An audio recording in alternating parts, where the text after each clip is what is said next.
ఈ కృపను కోల్పోతే బతకగలమా? ఇంతకు కృప కోల్పోయే అవకాశం ఉందా? ఉంది. పాపం వల్ల కృపను కోల్పోయే అవకాశం ఉంది.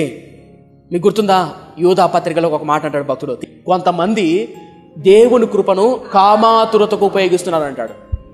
అలా కోల్పోయిన వారు, కృపను కోల్పోయిన వారు, మొదట్లో ఉన్న ఆత్మీయతను భక్తిని కోల్పోయిన వారు ఎంతోమంది ఉన్నారు. మై ఫ్రెండ్స్, జాగ్రత్త. సంగమా, కుటుంబాల్లో మీ పిల్లలకు, మన కుటుంబాల్లో మనం బలపరిచే, మనం మేలు చేసే కృపను కోల్పోకుండా జాగ్రత్తగా కాపాడుకుందాం. ఒకవేళ మీరు ఎవరైనా సరే కృపను కోల్పోయానన్నా, దూరం అయిపోయానన్నా, ఇప్పుడన్నా పశ్చాత్తాపడి క్షమించమని అడగండి. మళ్ళీ ఇప్పుడు గుర్తుపెట్టుకోండి, కృపను కోల్పోయిన సౌలు తిరిగి ఎంత వెంటాడినా పొందుకోలేకపోయాడు. మీకు గుర్తుందా? కృపను కోల్పోయాడు సౌలు.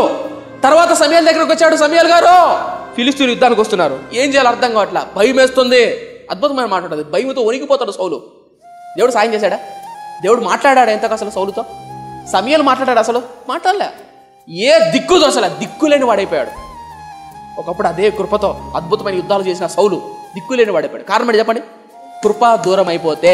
ఎంతోమంది పరిచారకులు, పాటలు పాడేవాళ్ళు, వైద్యాలు చెప్పేవాళ్ళు, సండే స్కూల్ పరిచారకులు, సేవకులు సైతం కృపను పోగొట్టుకొని భ్రష్టులైపోయిన వాళ్ళు ఎంతోమంది ఉన్నారు.